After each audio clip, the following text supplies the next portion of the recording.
On the day before Thanksgiving, 1971, a man walked onto a plane, paid cash for a ticket, and ordered a bourbon. He was nondescript, dressed in a black suit, and carrying a cheap attaché case. 41 people boarded with him. Only 40 would land. He would become the only successful skyjacker in U.S. history, a phantom who stole a fortune, parachuted into the night, and vanished forever. The man purchased a one-way ticket from Portland to Seattle under the name Dan Cooper. Shortly after takeoff, he passed a note to flight attendant Florence Schaffner.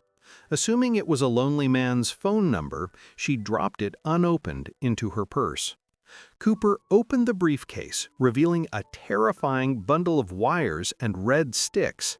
His demands were precise: $200,000 in unmarked $20 bills and 4 parachutes. The plane was ordered to circle Puget Sound while the FBI frantically complied. At SeaTac Airport, Cooper made the exchange, releasing the 36 passengers. He kept the pilots, a flight engineer, and flight attendant Tina Mucklow. He then laid out a precise flight plan: minimum airspeed, below 10,000 feet, wing flaps lowered to 15 degrees, and the cabin unpressurized. This was not a random flight path. These precise, slow, low-altitude instructions were designed to do one thing: allow safe deployment of the Boeing 727's unique aft stairs. Cooper knew the plane. The plane was heading into a pitch-black, freezing Pacific Northwest storm. Cooper had chosen his aircraft meticulously. The Boeing 727 was the only commercial jet of its size with a built-in, rear-mounted staircase that could be opened in flight, even when carrying a full load. Around 8 p.m., somewhere over the dense forested terrain near Ariel, Washington, a warning light flashed in the cockpit. The aft stairs had been deployed. A change in pressure confirmed the rear door was open. Cooper was exposed to the 200-mile-per-hour slipstream. Cooper removed his clip-on tie and prepared to jump. He strapped on 2 of the parachutes, one main, one reserve. Crucially, he used one of the reserve parachutes that had been sewn shut for instructional purposes, confirming he was not a career skydiver. A professional would have spotted the unusable reserve. He was wearing a business suit and loafers, entirely unsuitable gear for the wilderness. At approximately 8:13 p.m., the pilots felt a sudden upward change in pitch, indicating a significant weight shift. Cooper was gone. He jumped into the darkest night, carrying a satchel containing $200,000 in cash. The FBI immediately launched the investigation codenamed NORJAK, Northwest Hijacking. They recovered Cooper's clip-on tie, a few cigarette butts, and a seat cushion. The only hard evidence, the unique serial numbers of the $10,000 $20 bills. The clip-on tie, recovered from seat 18E, became the most scrutinized piece of evidence. In 2001, the FBI generated a partial DNA sample, but it was inconclusive and contaminated. Years later, scientists analyzing the tie found something astonishing: hundreds of microscopic particles. They identified elements like pure titanium, bismuth, antimony, and cerium, rare materials only used in specialized, highly corrosive chemical plants or specific aerospace companies like Boeing. This suggests Cooper was not just a bored adventurer, but a man with specialized technical access, the detail that narrowed the suspect list from millions to just a few thousand. For 9 years, the $200,000 vanished. The FBI's search was fruitless, hindered by inaccurate flight path data. Then, in February 1980, a miracle occurred.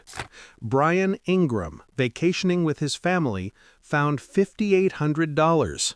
3 crumbling bundles of $20 bills, their serial numbers matching the ransom. The money was found 9 miles downstream from the initial jump zone. Forensic analysis suggested the bundles had been deposited there by the river, protected from erosion by a large log around 1974. This discovery reopened the case and entirely shifted the jump zone focus to the Washougal River watershed. The implication? Cooper, or the money bag, likely landed in a tributary that fed the Columbia River. Just 5 months after Cooper's jump, a man named Richard Floyd McCoy II hijacked a plane in a nearly identical manner, demanding parachutes and $500,000. He too parachuted out and vanished until he was caught days later. McCoy was an ex-paratrooper who bore a striking resemblance to the composite sketch. He became the FBI's prime suspect for decades. The defense? McCoy had a solid alibi during the Cooper jump, and his DNA was inconclusive. The theory? McCoy was inspired by Cooper, but not the man himself. A more compelling theory points to Kenneth Christiansen, a former Northwest Orient flight attendant and a Vietnam veteran. Christiansen died in 1994, but in 2003, his brother identified the FBI composite sketch as Kenneth. He was an aviation expert who was known to drink bourbon and chain smoke, habits Cooper also displayed. Crucially, as an airline employee, he would have known about the 727's unique aft stair mechanism. The FBI has consistently stated that the only path to a definitive solution is the DNA found on the tie. Modern analyses, even after the case was officially suspended in 2016, continues to focus on matching that partial profile to new suspects. To this day, the tie is occasionally pulled from storage to compare the partial profile against the ever-expanding databases of possible candidates. The phantom remains unidentified, but the technology is still closing in. Could Cooper have survived? Aviation experts, initially divided, later agreed that the odds were stacked heavily against him. Jumping near the turbulent exhaust of the 3 engines, wearing an unsteerable parachute, in freezing rain, over dense, rugged terrain, meant the probability of a safe landing was near 0. Furthermore, he jumped with an unsteerable parachute and failed to notice his reserve was sewn shut. The most widely accepted FBI theory is simple.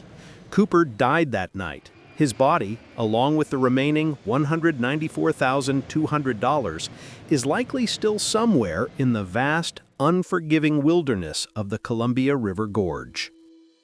Cooper's single act fundamentally changed aviation safety.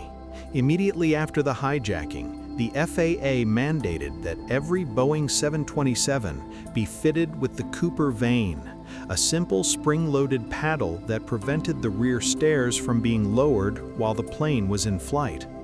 Cooper's legend grew, a folk hero who beat the system, a charming phantom who embarrassed the FBI. He inspired at least 15 copycat hijackings over the next few years until the Cooper Vane made the method impossible. A man purchased a ticket, stole a fortune, and jumped into aviation legend. The FBI's NORJAK file is closed, but the case is kept alive by the forensic material he left behind. The tie, the particles, and the money all tell us who he was, where he was from, and where he ended up. But the final question remains: did D.B. Cooper beat the system, or did the Pacific Northwest claim its prize? Which theory do you find most compelling? Was he McCoy or Christiansen? Or did he simply die upon impact? Let us know in the comments. And for more Unwritten Files, hit that like button and subscribe.